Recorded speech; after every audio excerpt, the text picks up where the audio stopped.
Hello, how are you? Uh, I have decided to come and do this live stream. Welcome. I majorly want to discuss the upcoming American election and what we expect, and which is the winning argument, which is going to win this election. Yeah, welcome on board. I value this community as part of the people who are helping me to build this platform. So today I'm purely going to discuss about the American election. Karibuni sana, or welcome. Uh, we are all aware that tomorrow Americans, over 330 million people, have their day of destiny. Americans have never been divided than they are now, and that is why this election is consequential. I think this is an election which is changing the generation. It's a generation turn. If I ask myself, or if I try to tell myself, but there is also one thing which we need to understand that American election is majorly an issue thing. To some extent, they don't vote too much on a division, but rather people go to vote for an issue. So it is usually an issue election. So you'll meet like I have seen them. They have outlined like five major policies which are cutting across different parties. There is immigration, there is inflation, there is economy, there is border, and there is abortion. So there is somebody who will go to the election because he, he is minding about the border. There is somebody who will go to the election. They usually call it single issue voters. They are the majority in America. So there is somebody who will go to the election because of the economy. So he feels I have analyzed the two candidates, and this candidate is going to handle the border better than the other. So that is what we call a single issue American voters. So, and if you analyze the two candidates, they have their own faults, even as we analyze their strengths. Number one, if you look from all media, both the conservative media, which are aligned to Republicans, and the liberal media, which are aligned to Democrats, you'll come to realize that all these two candidates, a lady and a gent, they do not have good popularity, or their favorability rating is not very good. Their favorability rating is not good, and they are candidates who people are like trying to choose from oranges which one is better, from a pot which doesn't look to have very good oranges. So that is an issue which is happening in America right now. But having said that, we also need to understand that in America, the election is also decided by both domestic issues, like the ones which I've explained, and foreign issues. And also, uh, another thing which plays a big role is the credibility of the party in power. How are people rating the party in power? As you know, Joe Biden left the election, so I don't think the Democratic Party is rated very well because of the fact that Joe Biden had to quit the the election. So we have seen some gains which Kamala Harris came and gained, but we don't know if she has gotten a momentum which can take her to the finishing line. That is something which we have to see, maybe either from the exit polls, which most of the time they are wrong, or maybe after the midnight tomorrow, once we see the how the election will go. Having said that, we also need to also understand American election also affects other countries. Like it has many watchers, it has many people who wish so and so candidate should win. Like I have watched like the Kenyan media. When you look at the Kenyan media, for example, where I come from, you realize like the Kenyan media is mostly pro liberal. Like they want Kamala Harris to win. If you look at them, most of them. However, we also have some individual people who you will hear them saying this is their view. But this election looks very close from the way the media is presented, although sometimes because of the largeness of the amount of voters, sometimes the sample of the poll could be wrong.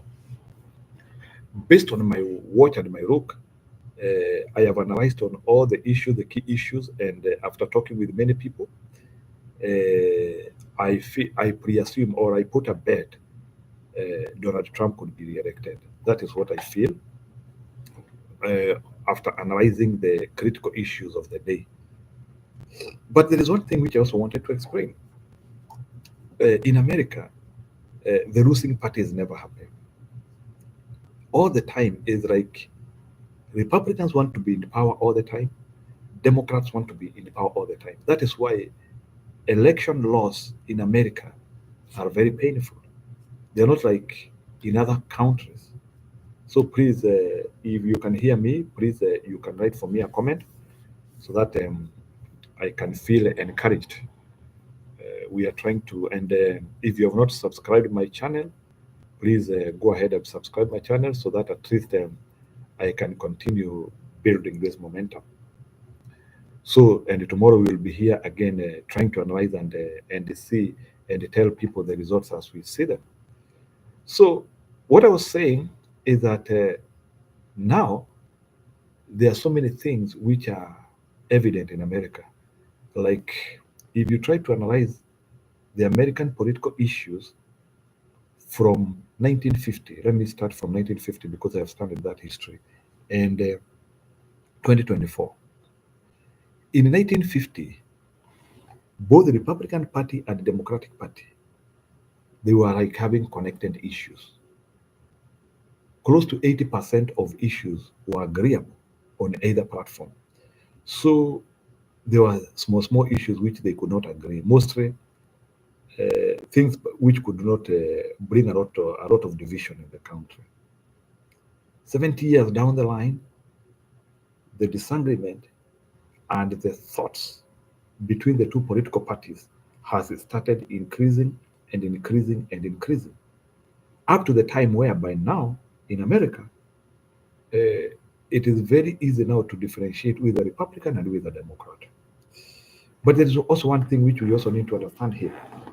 In America, most of the time, in the modern history, the amount of Democrats who are always registered to vote, they are always many, or they are more Democrats. So for Republicans to win an election, they have to work more. They have to win pivotal states so that they can be able to turn that election.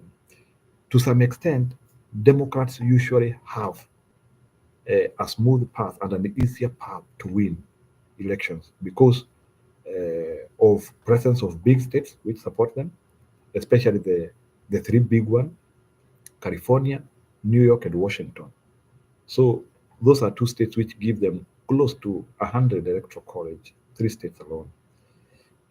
Republicans, even though they have so much support inland of the nation, but their states are usually very small. They have very small electoral college. And remember, for you to win the American election, you have to win 270 electoral college, which is a half of 538, which is the total amount of electoral college which the two people have to fight for. So half of that is 269. To win, it is 269 plus 1. So America election is very tough because you have to make sure that you are on defense on your usual states, the states which they never turn. We call them the base. So Republicans have to make sure that all the states which are defined for them, they should not turn blue. They have to make sure North Dakota, South Dakota, Montana, Wyoming, Ohio, Iowa, Florida, all those, they have to be red. Then Democrats have to make sure that California, New York, Maryland, Rhode Island, mostly in the East Coast, Vermont, they have to be blue. Then the question comes, who will turn the swing state? We usually have like between 7 to 11 swing states which actually decide the election. To some extent, even I think even Americans can ignore the base and you only campaign in these 11 because these 11 are the ones which will always determine.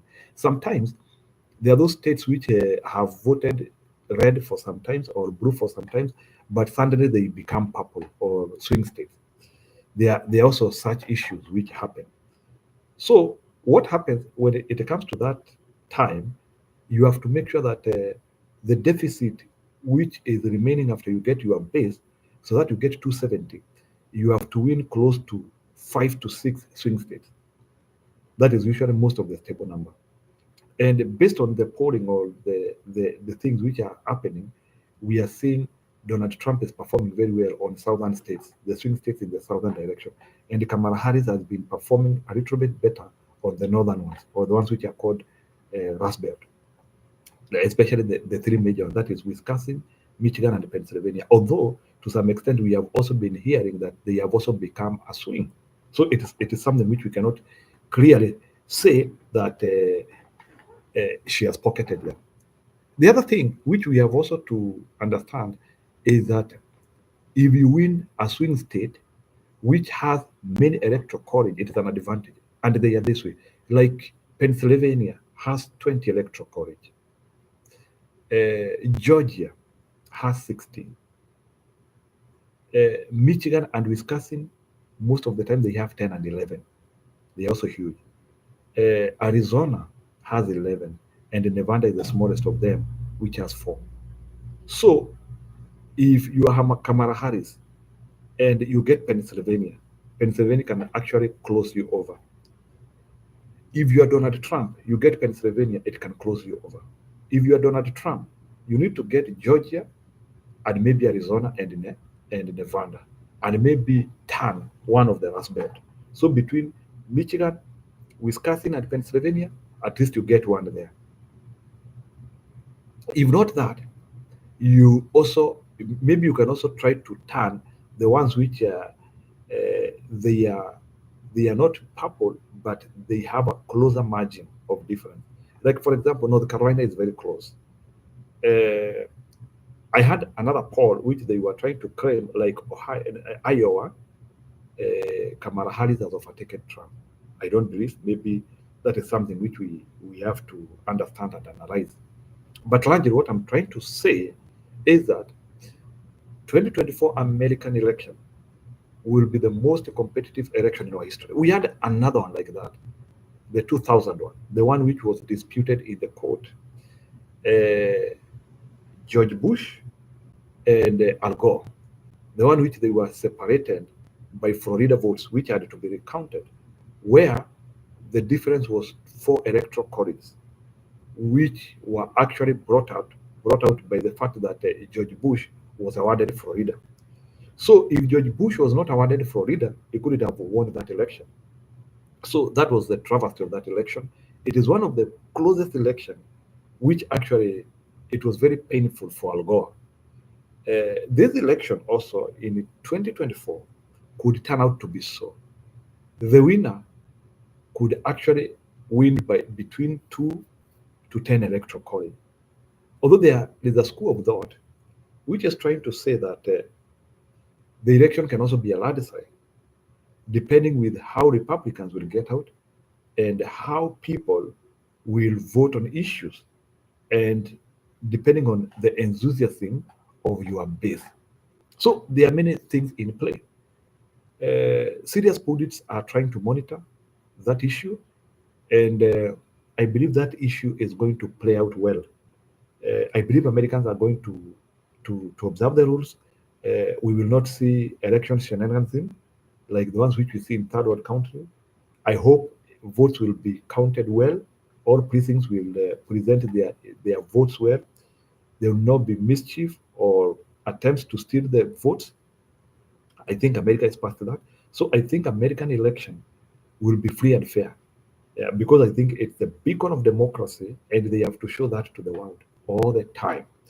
So, in other words, what I mean is that this election uh, is determining generation to come. Because if you look at the American culture, there is so many changes which are happening. For example, uh, there is a belief that now there is a need for more freedoms, especially for the people, the transgenders. There is a school of thought which believes in that. And there are the issues of immigration. There are people who do not want controlled immigration. There are people who want the court, the Supreme Court, to have more than nine Supreme, I think more than seven Supreme Justices. I think there's or nine, more than nine Supreme Justices. So it's a culture change. There are those people who want that.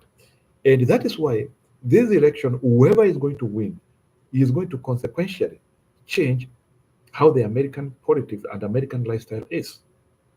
There have been an issue, especially of doing surgery to children without the consent of the parent. So, if the party which pushes that idea, there is a likelihood that that issue could play out in generations to come, in many generations to come. So, it's a generational election. It's a shift of generation. It's a change of America. And America is changing the election based on the policies which will be brought by the party which has won the election. So there's a lot in play here. So it's not a simple election. It's an election which will affect their children. It's an election which will affect everybody.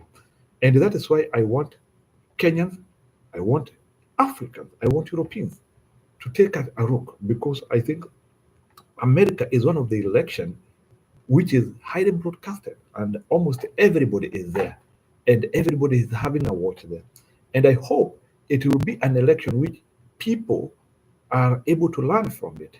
Not everything is perfect, but at least it's a model case which shows how you can learn a democracy in a way.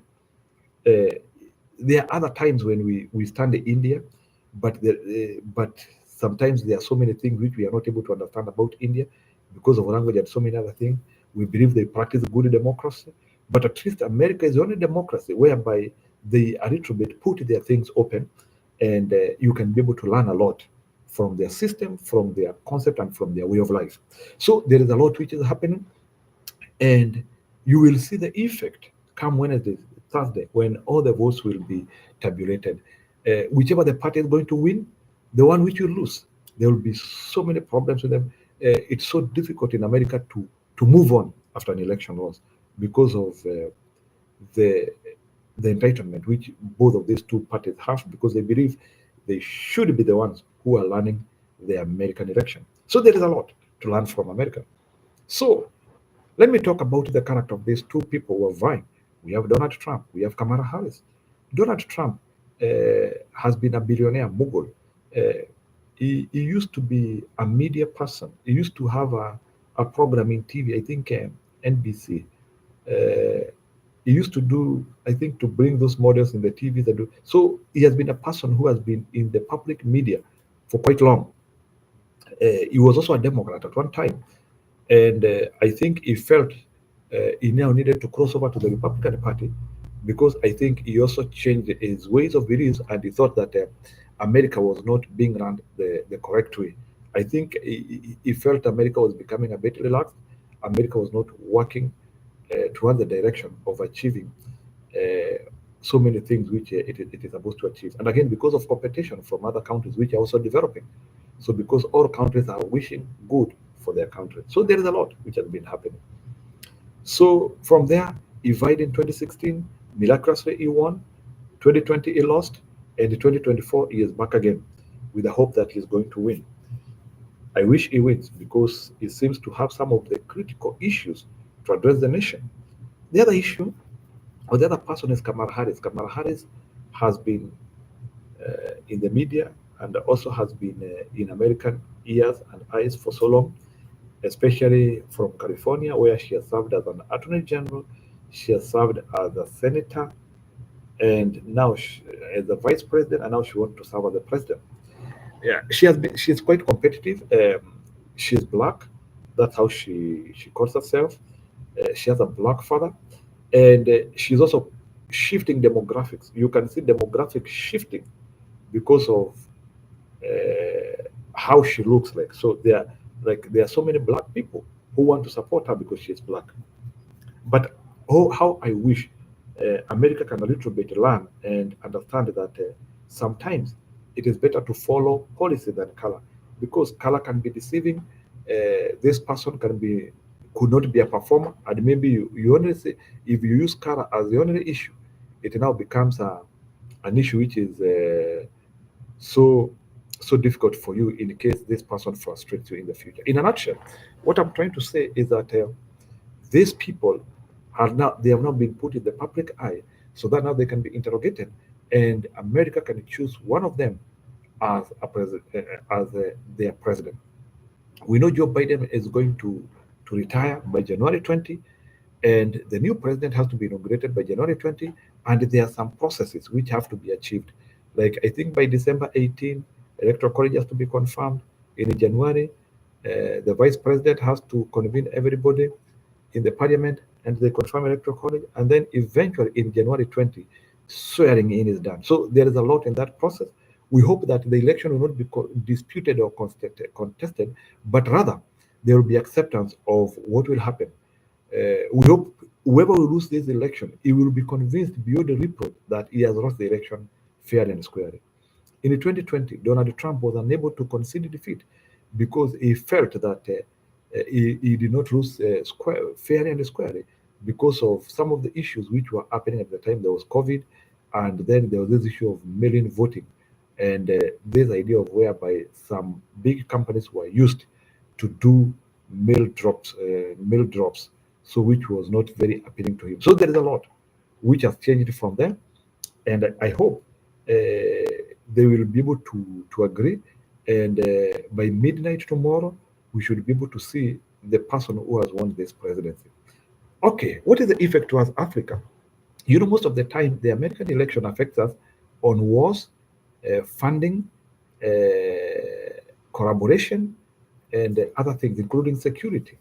I don't think, regardless of who wins, security collaborations are going to end. Maybe if Donald Trump wins, there could be a likelihood of stopping the war in Israel and maybe Ukraine. There's a likelihood. I don't think Kamala Harris will have potential to stop that war because that war actually started during the regime of the president who she is supporting now. So that one I think is a bit difficult. The other issue which we also need to understand about is this election is also going to put a beacon of how the American system is changing. And I know there are so many things which we will learn when we see the last results. We will be able to understand how demographics are behaving, how the shift in percentages. Is it true how it was being reported? Like Donald Trump was having more gains in the Latinos. He was also getting some inroad on the black votes. That's something which we will have to test tomorrow and we see. However, I still believe when it comes to black vote, Kamala Harris has that slight advantage over Trump because of her race. I hope she has an agenda to come and build the nation. I hope she has an agenda to build the nation. So, for sure, the American election is a learning lesson, and we will be able to learn a lot with it. And there is so much which will happen. And it's my prayer that this time round, for the peace of the world, for the betterment of America, especially where they are saying "Make America Great Again," for the betterment of America, I think it's better for Donald Trump to win. His campaigns have been so good, uh, so much energy, doing close to 4 hours in a day. I think it takes a lot. It takes a lot of energy. I think that one has already qualified him as a person who is well body built. Kamala Harris, yeah, she's doing campaign rallies, but she doesn't seem to have capacity to do many rallies like the ones which Trump does 3 or 4. So it's also another something which we need to ask ourselves.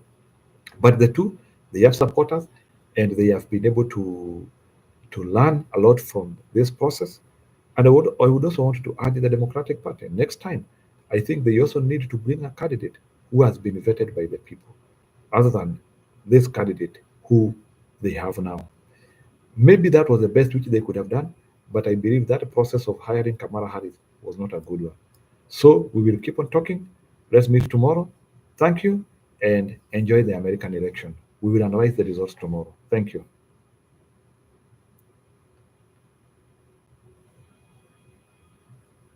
We will analyze the American election tomorrow. Kindly, if you meet with this video, and you enjoy my work, you can subscribe my station as well. You can also share with your friends and relatives and subscribe on my station. Thank you and shalom.